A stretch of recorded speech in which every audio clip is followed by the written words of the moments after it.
तो फ्रेंड्स जब जो ब्लॉक है ये 5 kg का आगे जा रहा होगा तो अपने साथ ले जाने की कोशिश करेगा 10 kg को, तो फ्रिक्शन किस डायरेक्शन में लगाएगा? फॉरवर्ड डायरेक्शन में। तो FL1 किस डायरेक्शन में एक्ट करेगा? फॉरवर्ड डायरेक्शन में। और FL2 किस डायरेक्शन में एक्ट करेगा? ये तो सरफेस है, ये तो रोक कर रखना चाहेगी। अगर ये आगे जाएगा तो ये सरफेस ये रोक कर रखना चाहेगी। किस डायरेक्शन में एक्ट करेगी? बैकवर्ड डायरेक्शन में। तो ये FL2 किस डायरेक्शन में एक्ट करेगा? बैकवर्ड डायरेक्शन में। तो फ्रेंड्स यहाँ पे जो कॉम्प्लिकेटेड सिचुएशन बन जाती है, क्यों? क्योंकि FL2 जो कि रोक के रख रहा है, जो कि बैकवर्ड डायरेक्शन में, वो ज़्यादा है किससे? FL1 जो आगे ले जाना चाहता है उससे। तो फ्रेंड्स इस केस में क्या होगा? Both blocks will not move for any value of force. दोनों ब्लॉक किसी भी वैल्यू ऑफ फोर्स के लिए मूव नहीं करेंगे। क्यों? क्योंकि सरफेस और 10 kg ब्लॉक के बीच जो फोर्स, फ्रिक्शन फोर्स है, वो ज़्यादा है किससे? 5 kg और 10 kg ब्लॉक के बीच जो फ्रिक्शन फोर्स है उससे। तो फ्रेंड्स आप क्या करें? आप इसमें हम कुछ नहीं कर सकते। अब अगर μ2 की वैल्यू 0.01 हो, अगर μ2 की वैल्यू 0.01 हो तो FL2 की वैल्यू क्या हो जाएगी? 1.5 हो जाएगी। कैसे? 0.01 15 × 10 1.5 हो जाएगी। अब मैक्सिमम एक्सीलरेशन कितना आ जाएगा? अब तो यहाँ से अगर FL2 की वैल्यू छोटी हो गई, FL2 की वैल्यू छोटी हो गई किससे? FL1 से। इस केस में हमें एक मैक्सिमम एक्सीलरेशन मिलेगा। कितना मिलेगा? 10 - 1.5 10 - 1.5 डिवाइड बाई 10। अब ऐसा क्यों? तो देखो फ्रेंड्स, वही नेट फोर्स कितना है? फॉरवर्ड डायरेक्शन में 10 के, देखो ये 10 है, ये 1.5 माइनस में चला जाएगा, तो ये 10 फॉरवर्ड में चला गया, ये बैकवर्ड में चला गया, divide by mass equal to कितना आ जाएगा? 0.85 मीटर पर सेकेंड स्क्वायर। इतना हमें मैक्सिमम एक्सेलरेशन मिलेगा। ठीक है फ्रेंड्स, अब थर्ड स्टेप की अगर बात करें, ये तो पहला स्टेप हो गया ना, ये दूसरा हो गया, ये तीसरा स्टेप हो गया। तो अब 5 kg पे देखो, ये फोर्स मान लेते हैं कि F है। मैक्सिमम एक्सेलरेशन कितना हो सकता है? 0.85। अगर ये किसी भी मैक्सिमम एक्सेलरेशन के साथ, किसी भी एक्सेलरेशन के साथ आगे चलेगा तो पीछे की तरफ फोर्स लगेगा। क्या? Friction force. कितना? FL1 के बराबर। FL1 के बराबर। तो ठीक है, बैलेंस करा देते हैं। ये हो गया F minus FL1 into M A F। तो यहाँ से F की वैल्यू क्या आ जाएगी? 5 इंटू Max प्लस FL1। तो F की वैल्यू क्या आ गई? 13.5 न्यूटन। तो फ्रेंड्स अगर ये मैक्सिमम वैल्यू है फोर्स की जिसके लिए दोनों साथ चलेंगे, वो भी कब? जब μ2 की वैल्यू क्या है? 0.01। μ2 की इतनी वैल्यू μ2 की इतनी वैल्यू अगर रहेगी तो ये दोनों साथ नहीं चल पाएंगे। तो फ्रेंड्स ये एक एनालिसिस का क्वेश्चन था। अब थोड़ा एक एग्जाम्पल और देखते हैं।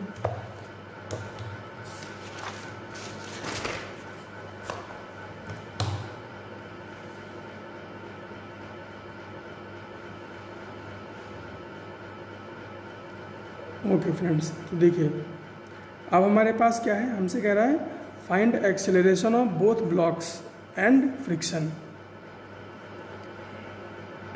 क्वेश्चन में क्या दे रखा है? क्वेश्चन में दे रखा है 5 kg का ब्लॉक है जो कि 10 kg के ब्लॉक के ऊपर रखा हुआ है, और जो सरफेस है, जो सरफेस है नीचे की, वो स्मूथ है, यानी कि 10 kg और सरफेस के बीच फ्रिक्शन कोफिशिएंट है वो कितना है? 0। और 5 kg और 10 kg के बीच कितना है? μ2। तो फ्रेंड्स इस तरह का क्वेश्चन अभी हमने पीछे किया था, तो इसमें मैक्सिमम फोर्स की जो वैल्यू आई थी वो आई थी 15। इसमें मैक्सिमम फोर्स की जो वैल्यू आई थी वो आई थी 15। तो वो मैं फिर से नहीं सॉल्व कर रहा हूँ। तो F max को 15 मानते हैं। एफ अप्लाइड कितना है फ्रेंड्स 10, एफ अप्लाइड कितना है 10, तो क्या होगा both block will move together. तो फ्रेंड्स नो रिलेटिव मोशन। और अगर फ्रेंड्स 5 kg और 10 kg के बीच कोई भी रिलेटिव मोशन नहीं है तो इन दोनों के बीच एक्ट करने वाला जो फोर्स होगा वो स्टैटिक फ्रिक्शन होगा। और फ्रेंड्स स्टैटिक फ्रिक्शन जो होता है वो होता है वेरिएबल। तो फ्रेंड्स हमें नहीं पता कि वो उसकी वैल्यू कितनी है, अभी कितना स्टैटिक फ्रिक्शन जो है एक्ट कर रहा है। तो क्या करें फ्रेंड्स, देखिए ये 5 kg है, इसका कुछ एक्सेलरेशन है फॉरवर्ड डायरेक्शन में, इसके ऊपर फोर्स कितना एक्ट कर रहा है 10, और इसके ऊपर फ्रिक्शन कितना एक्ट कर रहा है F, किस डायरेक्शन में, बैकवर्ड डायरेक्शन में, बैकवर्ड डायरेक्शन में। बैलेंस करा लेते हैं तो कितना हो जाएगा 10 माइनस एफ इक्वल टू 5 है, 10 माइनस एफ इक्वल टू 5 है, एक इक्वेशन बन जाएगी। दूसरा 10 kg ब्लॉक को अगर देखें तो इसके ऊपर फॉरवर्ड डायरेक्शन में एक फोर्स एक्ट कर रहा होगा, केवल कौन सा, फ्रिक्शन फोर्स, और एक्सीलरेशन इसकी डायरेक्शन में फॉरवर्ड डायरेक्शन में है। तो इसके लिए क्या हो जाएगा, F is equal to M A, इसके लिए भी लिख लेंगे तो F is equal to 10A हो गया, दूसरी इक्वेशन हो गई। अगर हम दोनों को ऐड कर दें तो ये कैंसिल आउट हो जाएगा FF। यहाँ से क्या आ जाएगा 10 इज इक्वल टू 15A, तो यहाँ से हमें क्या मिल जाएगा एक्सीलरेशन कितना 2/3, एक्सीलरेशन मिल गया। तो क्या करते हैं, इसको उठा के इस इक्वेशन में पुट कर देते हैं, तो F इज इक्वल टू क्या हो जाएगा 15 इंटू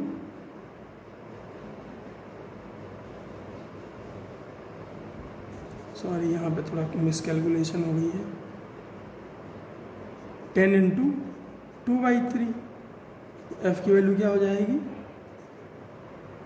20/3 न्यूटन। तो एक ये एग्जाम्पल था, अब एक दो एग्जाम्पल और देखते हैं।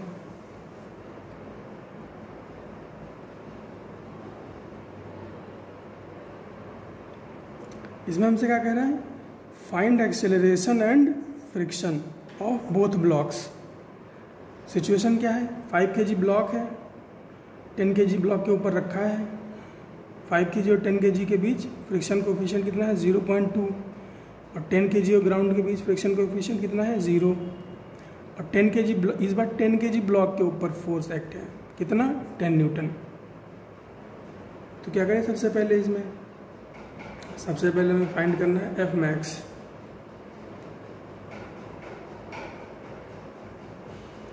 सबसे पहले हमें फाइंड करना है F मैक्स। तो हम क्या करें, सबसे पहले नॉर्मल रिएक्शन निकालना ज़्यादा मुश्किल काम नहीं है। इस 5 kg और इस 5 kg वाले ब्लॉक के ऊपर कोई फोर्स एक्ट नहीं कर रहा है, तो ये हमें क्या दे देगा, A मैक्स दे देगा। तो 5 kg वाले ब्लॉक को उठाया, इसके ऊपर फोर्स की डायरेक्शन में लगेगा फ्रिक्शन फोर्स फॉरवर्ड डायरेक्शन में, तभी ये आगे जाएगा एक्सेलरेशन की डायरेक्शन में, फॉरवर्ड डायरेक्शन में।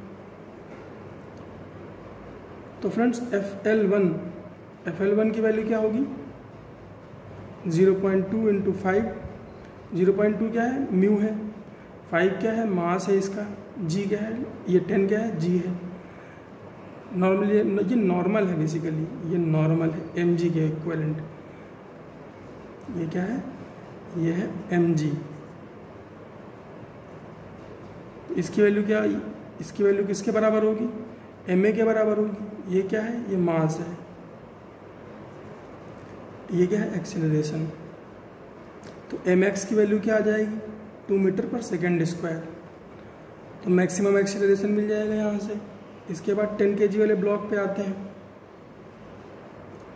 तो 10 kg ब्लॉक और सरफेस के बीच क्या है, फ्रिक्शन कितना है 0। तो 10 kg वाले ब्लॉक के ऊपर एक फोर्स फॉरवर्ड डायरेक्शन में एक्ट कर रहा है, एक फ्रिक्शन बैकवर्ड डायरेक्शन में एक्ट करेगा। किसकी वजह से, 5 kg वाले ब्लॉक की वजह से, ग्राउंड की वजह से 0, और एक्सेलरेशन इसका फॉरवर्ड डायरेक्शन में। तो यहाँ से अगर हम फोर्स बैलेंस कराएं तो क्या होगा, एफ माइनस FL1 ये किसके बराबर हो जाएगा, m इंटू ए। FL1 की वैल्यू पुट कर देते हैं -10 और 10 इंटू mx की वैल्यू पुट कर देते हैं। 10 इंटू mx कितना है 2, यहाँ से आ जाएगा 2, 20 और ये 10 इधर जाके ऐड हो जाएगा, कितना हो जाएगा 30 न्यूटन। अब हमें पता है कि मैक्सिमम एक्सीलरेशन, मैक्सिमम फोर्स जो अप्लाई किया जा सकता है वो कितना है 30 newton. Since F applied is less than F max, तो friends no relative motion between 5 kg and 10 kg block, hence static friction will be there. And friends, if static friction is there, तो फिर ये पुराना वाला जैसे question जैसा ही बन गया। ये 5 kg वाले ब्लॉक पे फ्रिक्शन लग रहा होगा किस डायरेक्शन में, आगे की तरफ, तभी ये आगे जाएगा। और इसका एक्सीलरेशन किस डायरेक्शन में होगा, फॉरवर्ड डायरेक्शन में होगा। तो एक इक्वेशन तो ये बन गई, F इज इक्वल टू 5 है, F is equal to ma से बनी है। ये क्या है, F is equal to ma से बना है। और इसमें देख लो, ये फॉरवर्ड डायरेक्शन में कितना है 10, बैकवर्ड डायरेक्शन में कितना है F, तो 10 माइनस F is equal to ma 10a। ये और इसको अगर उठा के लाएं यहाँ पे, तो ये F इज इक्वल टू 5 हो जाएगा, ये F कैंसिल आउट होगा, तो 10 इज इक्वल टू 15a होगा। a की वैल्यू आ जाएगी 2/3 और F की वैल्यू क्या हो जाएगी 10/3, क्योंकि 5a है। तो एक ये क्वेश्चन बनता है फ्रेंड्स। तो फ्रेंड्स ये फ्रिक्शन के कुछ क्वेश्चन थे, बाकी अभी अगले कुछ और वीडियोज आएंगे तो उनमें बाकी एग्जाम्पल कराए जाएंगे। तब तक के लिए पढ़ते रहिए, बढ़ते रहिए।